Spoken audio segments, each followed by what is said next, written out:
Welcome, one and all, to a brand new series for my Unfair Difficulty Into the Breach guide. We are on to our very first squad from the Advanced Edition update, and that would be the Bombermechs.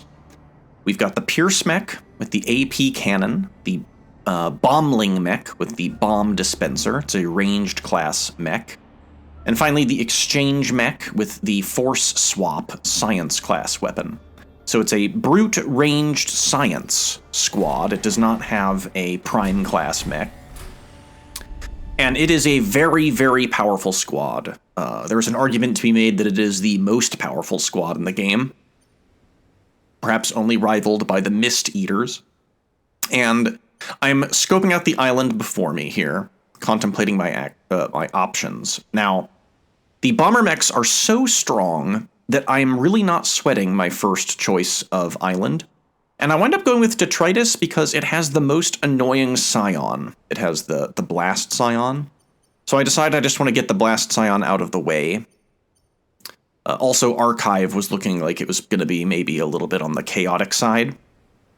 Now, the Bombermechs have many strengths. They have decent damage output, and interesting forced movement abilities, but they're very unorthodox in all of their capacities. Together as a unit, they are very, very powerful. So, considering my options, I'm inclined to take this one because it'll unlock the most options for the rest of the island. It's the Acid Storm mission. I have to destroy 2 Vec egg sacs as well. And I would like to deploy my mechs in such a way that I will hopefully bait one of the gastropods into attacking them. Then I can move out of the way and they will destroy the Acid Storm controller for me. At least that's the theory anyway. The Pierce mech can shoot through solid objects. It can shoot through one tile.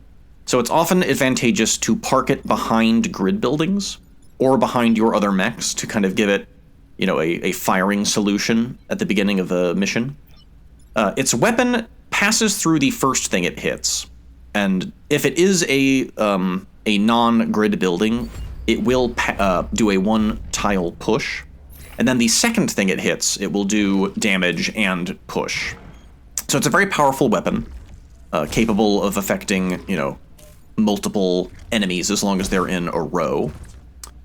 The Exchange mech is perhaps the most powerful mech in the game. You know, it's slow, it has low health, and it must get within melee range to use its weapon, but once it does, it just swaps the position of 2 things on the board. That's all it does. And this is, you know, preposterous. It is absurdly powerful. And lastly, the Bombling mech deploys little walking bombs that you have control over, but they only last until the end of a round.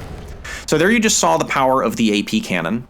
I managed to kill a target and push that alpha mosquito out of the way, you know, saving a grid tile and thinning the enemy numbers for us a little bit. So now I can just move the Bombling mech out of the way, and the Gastropod Alpha will destroy the Acid Storm controller for us.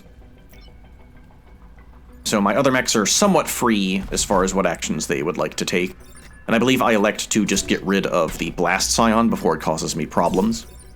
The little bomblings, they only do 1 damage on self-destruct, but it is weapon damage, so, you know, when they're soaked in acid, it does 2 damage. That lets me destroy the Scion, the Blast Scion there.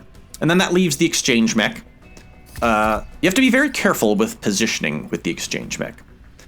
If I tried to swap the position of the egg and the mosquito from B4, then the Exchange mech would be getting attacked by the mosquito. You always have to be cognizant of where the thing you are swapping will wind up being, especially if it's a hostile Vec.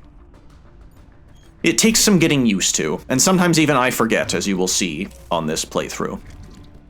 The Bombermechs are really a thinking dudes squad. You'll notice that this is a pretty lengthy video, and I heavily edited it in an attempt to, you know, condense the runtime. But that's just because there are so many different ways to solve problems with the Bombermechs that I would spend a great deal of time observing the board and trying to visualize what I could do for an optimal solve. So this can take some time, and I encourage you to take your time with the Bombermechs. Even if it looks like the situation is hopeless, 9 times out of 10, there's a way out with the Bombermechs. They are that powerful.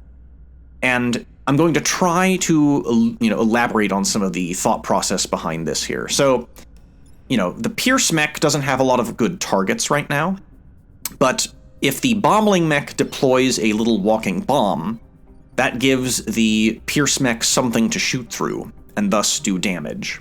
So this is a pretty common tactic if the Pierce mech lacks, if you want the Pierce mech to kill something and it lacks the ability to get something in between it and its target, the Bombling mech can, help plug the gap. So we have a mosquito to deal with, and I'm just going to swap it with that Bombling. And again, that's part of the utility. The Bombling mech itself is not a big damage dealer, and if you treat it like a damage dealer, you're going to be kind of disappointed. The Bomblings just don't really do a lot of damage. The fact that they do omnidirectional damage is somewhat nice, depending on board setup. But the Bombling mech is more designed to assist the other two, whether that's giving a target for the Pierce mech to shoot through, or giving a target for the Exchange mech to swap positions with. And it is also, as we will see later on, very, very powerful when it comes to blocking spawns. So here we are on the penultimate turn. Things are going pretty well. We have 2 threats to the grid here, that Alpha Gastropod and that Mosquito. And, there's, again, multiple different ways I could have approached this. And on subsequent viewing, I can see the crazy amount of options that were available to me. And doubtless you will see solutions that maybe I did not see when I was doing my original playthrough and when I was making this video. That's just kind of how this squad goes.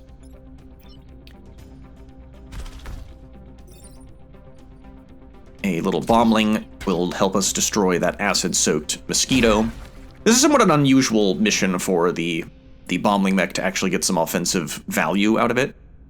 Also, note that when a Bombling kills a Vec, the XP does not go all to the Bombling mech pilot. Instead, it is dispersed, as if it was an environmental kill, or a friendly NPC kill. It's a very weird little quirk of the bomb dispenser. This means that the Bombling mech and the Exchange mech will usually have a little bit of trouble getting XP.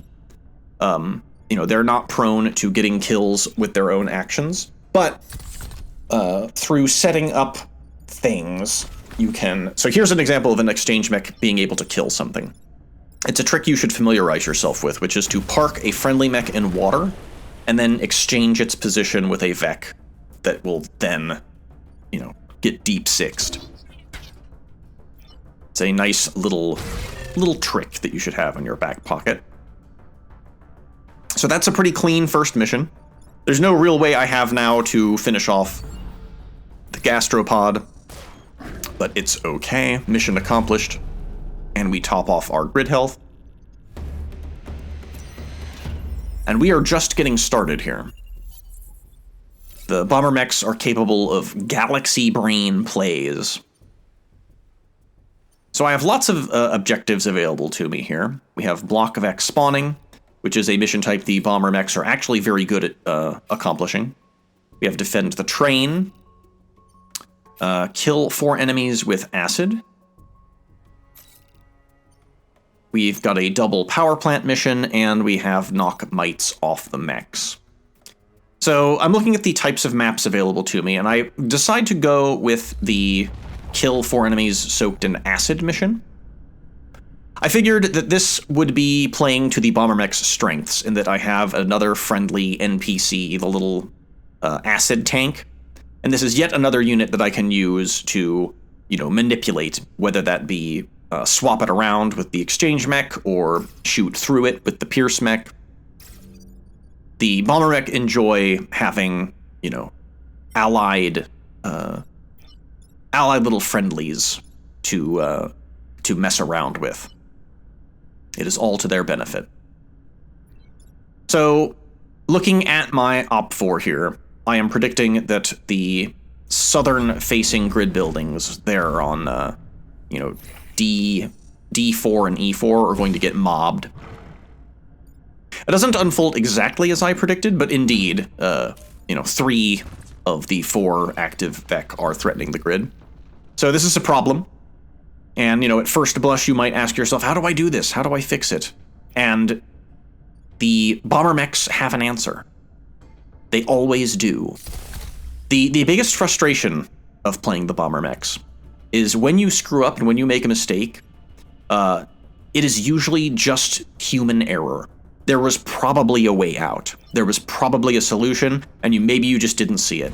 And that happens sometimes. You shouldn't beat yourself up too bad about it. It happens, it'll happen to me on this playthrough. With that said, I have gotten a perfect 40k run with the Bombermechs. It was actually not really even that difficult. Sadly, spoiler alert, this is not a 40k run. So you can see I screwed up. I have to do a temporal reset because in swapping the bouncer's position, it was just going to kill the exchange mech. And we can't have that. So I was a little bit too hasty to pull the trigger there. So I have to reevaluate. What can I do? Can the other mechs give me some sort of assistance? I can see the Pierce mech can, get some serious damage on the board, but then we've got the Blast Scion to worry about. So that's probably not a good angle of attack. Is there anything else I can do? I'm trying to kind of walk you through my thought process.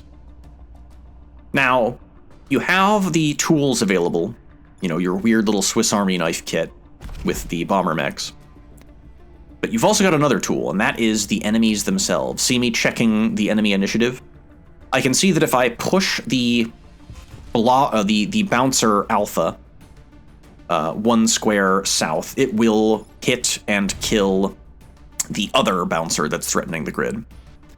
Now, if I used the acid to soak the Blast Scion, then the bouncer would destroy the acid tank when it moves backwards through bump damage. So instead of trying to just get an acid kill right off the bat, we're going to instead try to set things up for the future. And there's that's a 2-for-1 solve right there. Ralph gets his first level up, Thick Skin, kind of a nothing burger, but, it's fine. This still leaves the exchange mech and the bombling to be deployed. And again, using some of that steel judoka philosophy, we can use our alphas to destroy the non-alphas for us, while also protecting the grid. Then, instead of blocking the spawn with the Bomberling, I instead use it to just get some damage and set them up, hopefully, for future destruction, since we do need confirmed kills to succeed at this mission. But, that's a solid solve right there. And we're down to a 3v3, or maybe a 3v3.5 if you want to count the little acid tank. This particular turn, we only have one threat to the grid in the form of the gastropod. And the only thing we really have to address is said gastropod. So I can get I can get rid of that mosquito easily enough.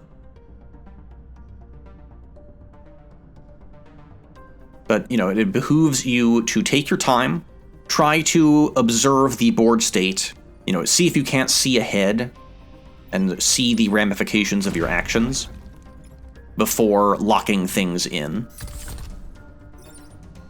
Here's a cute little trick I do. I can swap the gastropod with the tank. It will then pull itself to the mountain and fall into the water, destroying itself. And we can soak it in acid first to help us get our mission objectives accomplished. And then we can use, that foresight I had of setting up that alpha bouncer. It can now be destroyed with the second bomb. And now we are at 3 of our necessary 4 kills. And we have a comfortable 2v3 for this turn, but we're going to be dealing with a much more spawns incoming. And we must be careful, because the exchange mech, it can block a single spawn for us, but it's a fragile 2 HP mech. One of the kind of balancing factors of the Bombermechs is that they are all ground-based units. You do not have any flyers. So this kind of limits their ability to bypass blockades, be that the Vec themselves or obstacles that they produce, such as boulders from tumblebugs or diggers. And the Bombling mech and the exchange mech are on the slower side. They have a movement of 3 without upgrades. So you need to be a little bit cognizant of that. It requires some judicious maneuvering until you can start upgrading your speed statistics.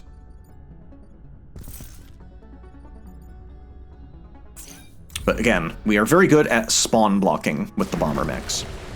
The Bombling mech can deploy, a little bomb, and usually, just by itself, can keep 2 spawns on lockdown. If you upgrade the Bombling mech's weapon so that it can deploy 2 bomblings at once, then you can block up to 3 Vec spawns with relative ease. So, this was a pretty, a little bit of a puzzler there at the beginning. But then it wound up being not too bad. That's 2 missions down.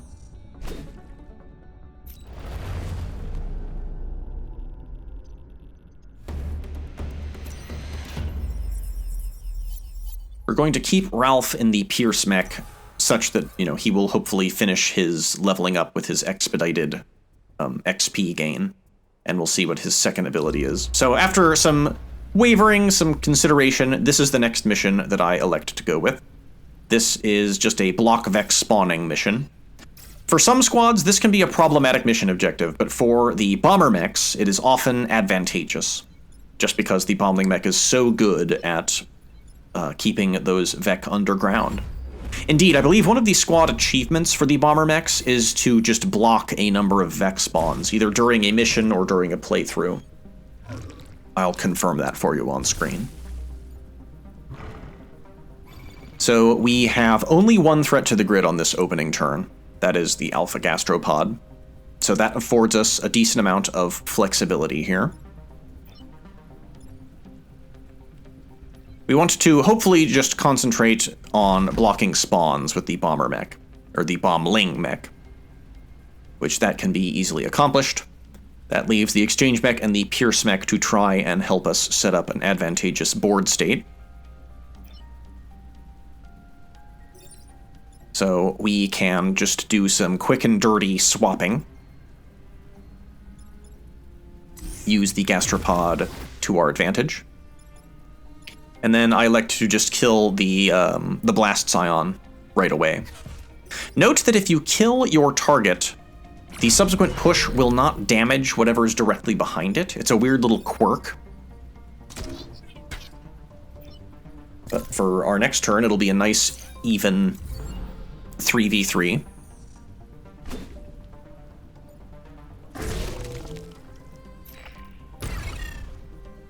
And we have one of our 3 spawns, spawn blocks out of the way. And for this turn, we still only have 1 threat to the grid. So it's time to get while the going's good.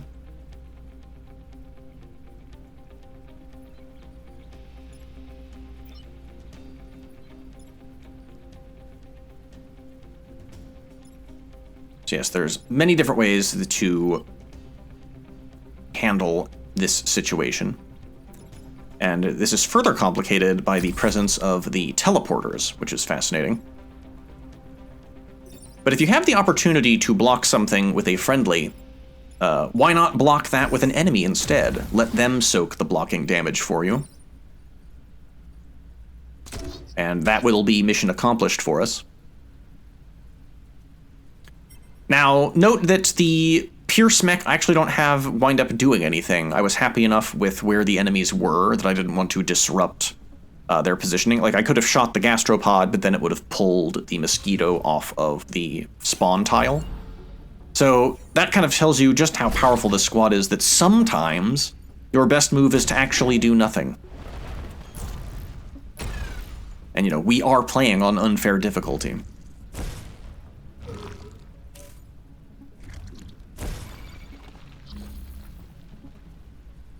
So we've got yet another 3v3 on the penultimate round. And we've already accomplished our mission objective, so now it's just damage control. There's a nice push, 2 for 1 with the Pierce Mech. I tried to get a little fancy here, and it doesn't really work out for me. But I do some weird stuff where I decide to block a spawn, and then use the teleporter. And my idea was to get to swap the bombling mech with the other mosquito and get them to hit each other. But it didn't really work out because I forgot that I will teleport, and then the teleporter on the ground will do a double teleport, as you can see. Whoop. But at least it wasn't a mistake. The grid is still safe. So I don't decide to use any sort of temporal reset or anything like that.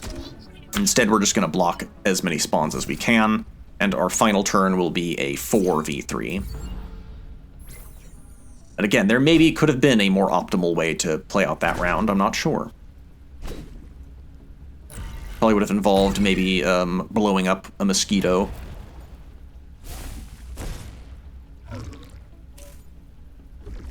And we were somewhat lucky throughout this mission. Once again, there's only one threat to the grid. And as long as there is minimal threats to the grid, it affords you to... You can just kind of take your time and do things as optimally as you can.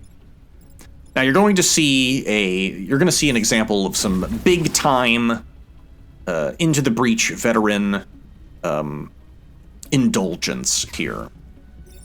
I could have just ended the mission right here. Everything's fine, the grid is safe, but no. I actually elect to do a temporal reset because I want to squeeze out a little bit XP. That's the level of Caligulan indulgence that you can do with this squad. See, there's 4 XP that I could take advantage of, and then I can kill the non-alpha gastropod by swapping the mosquito with the bombling mech.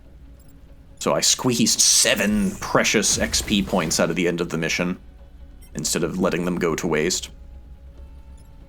And again, the Pierce Mech does nothing. So, that's a temporal reset used just to get more experience, and I squandered 2 mech actions over the course of the mission. That's pretty gross. Now, I don't expect you, especially if you're new to the Bombermechs, or just new to unfair difficulty, I do not expect you to, be operating at this level of efficiency. Do not hold yourself up to that standard. Start with just getting missions done, getting runs done, and then you can get into Roman Emperor decadence. And my hubris is about to be punished, as you will shortly see. I like to go for this easy mission, rather than sweat it. I really just want that perfect island reward. And I am so confident in the Bombermechs abilities that I don't feel I need to go out of my way to earn extra reputation. So again, that tells you just how highly I hold these mechs in regard. I find their base kit is often more than enough to see the mission through. And if I was a little bit more hardcore or a little bit more hoity-toity, maybe I would have restricted myself to just using the Bombermechs weapons and nothing else. But we decide to... We get a little bit more fun with it than that. So this mission is complicated by the presence of this long conveyor belt. And, with the conveyor belt missions, you need to have an eye for where things will end up being rather than where they are. So we actually have 2 threats to the grid here. No, just one. The mosquito on C5 will hit an unshielded building. The mosquito on E4 will hit a shielded building. So I swap positions to protect the grid from that mosquito. But then I make a weird little misplay here. I decide to shoot through the exchange mech to kill a mosquito when I could have fired through the mosquito to kill a mosquito. And it would have gotten a little bit of extra damage on the board.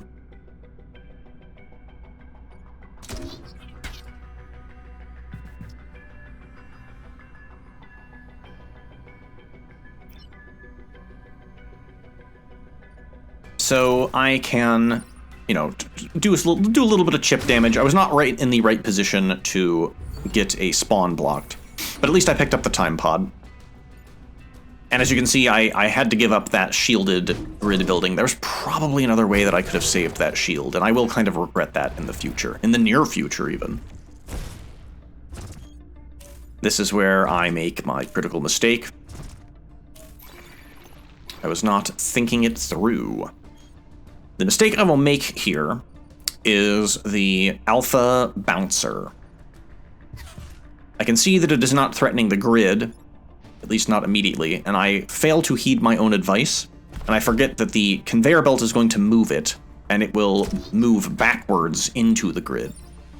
I do not see this, and so I do not stop it, even though I very easily could have, because the exchange mech had a free action. Instead, I elect to block a spawn, and I'm a big silly goose. I'm a big silly goober. I believe I shouted an expletive out loud. Yep. There goes my perfect run. But, you know, it's alright. We will survive. We will even recuperate our lost grid health at the end of this mission, assuming that we make no more mistakes.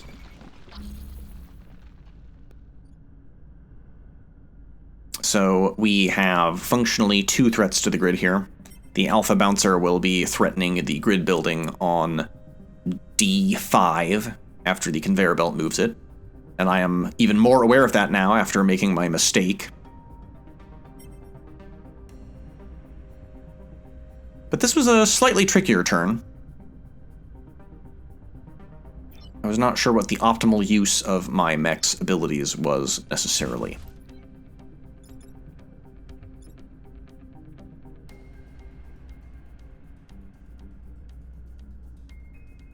I think what I wind up doing is abusing the bomberlings specifically.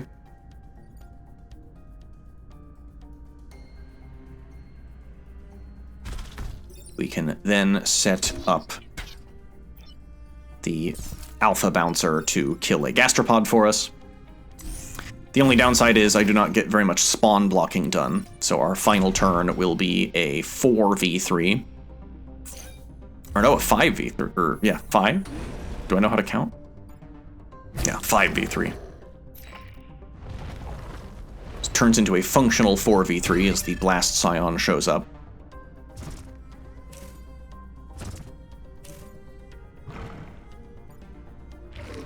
But we could just call it here. There is no actual threat to the grid here. The bouncer will move out of the way, and that mosquito over there is targeting a shielded building. So we're actually in the clear. It's just a matter of, once again, trying to milk a little bit of XP out of our enemies if we can.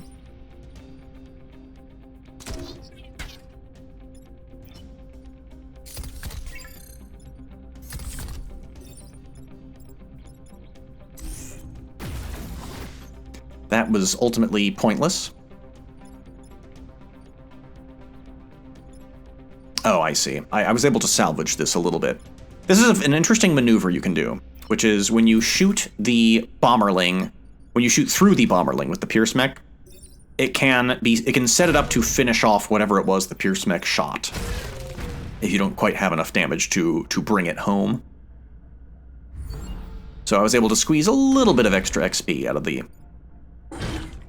end of the mission. And now we are on to our boss fight of the island against, I believe, the Bouncer Leader. And this will be something of a challenge. I was hoping, because the Bouncer Leader has armor, that we would have some incidental acid laying around to help us. And we were not so lucky. However, we were a little bit lucky in that we got, once again, Rosie Rivets. I've been getting her a lot on these playthroughs.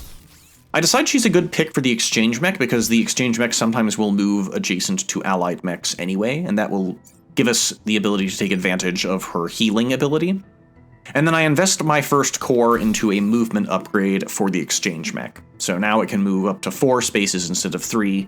This extends the options available for the powerful teleporting.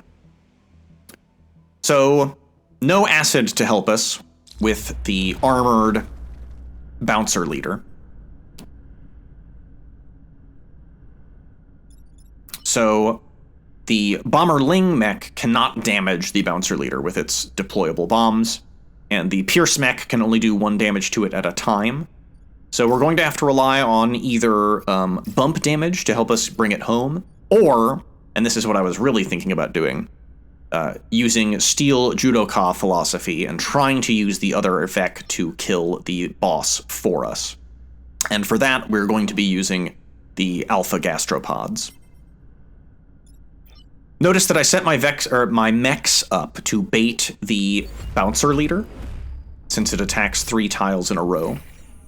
This means we do not have to worry about it damaging the grid at all on this first turn. And indeed, we're somewhat fortunate in that there is only 1 threat to the grid via the gastropod on G4. This turn took me a while. I'm going to be condensing it and editing a little bit, but to kind of walk you through the thought process, I have to try and get damage started on the bouncer leader. And you want to look at the directions that the enemies are attacking. And I noticed that the gastropod on G4 is attacking in a western direction. So if I can rearrange where it is, it could, in theory, hurt the bouncer leader for us. So I know that the bouncer leader is going to move backwards, so I need to move a teleport target backwards for the exchange mech. Like so. And then I also take advantage of preemptively blocking the corporate tower with a bombling. This is another very useful ability of the walking bombs. So there is the swap. So the grid is protected.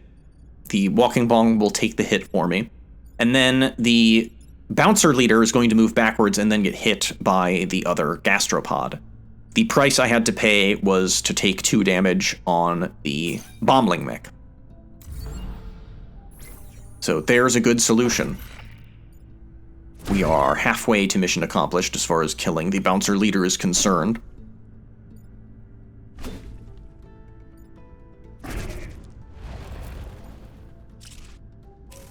So now we're on to the next turn. And we've got a little bit more problems to deal with now, as the bouncer leader is going to try and destroy large swaths of the grid for us. And we also have that pesky mosquito over there.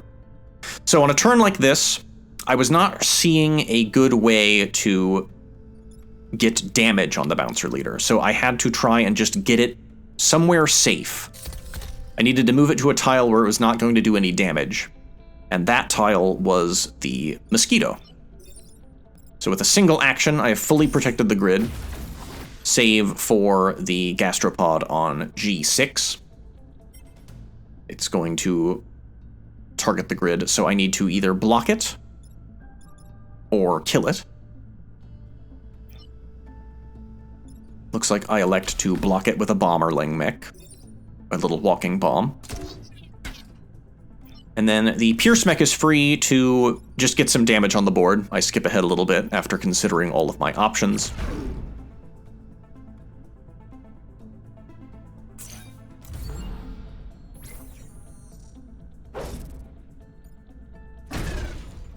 So the grid is still safe, but we do have a lot of enemies. We're at a 6v3 here. Actually, I guess 5v3.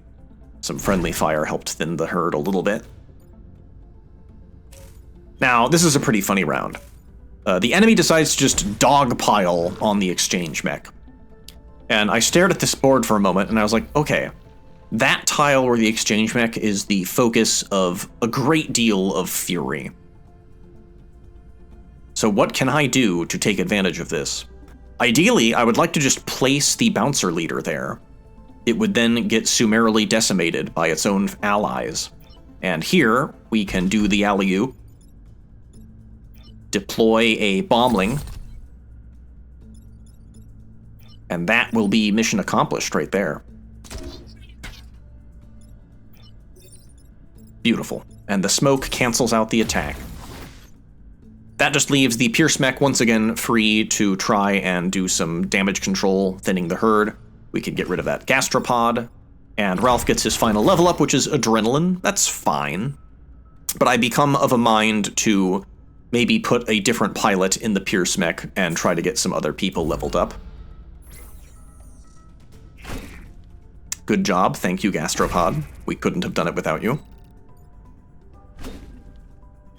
So our final turn is a 4v3. But, you know, the Gastropod and that one mosquito over there are damaged. We've got 3 threats to the grid and 3 actions. That maths out in my favor. And really, the exchange mech is often capable of doing a 2-for-1 very consistently. That is part of the reason why it's so powerful. The Pierce mech can often get a 2-for-1, not always. So that's like 2 mechs capable of consistent or relatively consistent 2-for-1s. And the bomber, or the bombling mech, you know, is also a very strange and versatile unit. So, you know, that just kind of showcases the versatility and the strength of the Bombermechs. And we're just getting started with this run. Things went pretty smoothly here. Things are bound to get more chaotic as the enemy gets more complicated and tougher, and the other islands start throwing us strange curveballs. But in the meantime, we have the choice of boosters or Abe. And, you know, as good as Abe is, I think that I liked the sound of boosters. It would basically give me some nice new options for forced movement and mobility. I was definitely thinking about putting it on the bombling mech, since sometimes it can be in a position where the walking bombs are not as useful as they otherwise could be. I could have purchased Rebounding Volley. That would have been a decent upgrade for the bombling mech. But I was happy with boosters and just sunk basically the rest into grid defense and power cores. And I also elect to up the damage on the Pierce mech for my first major upgrade for the squad. So join me for the next video as we tackle our next island with what is probably my favorite squad in the game. Like and subscribe. Peace out.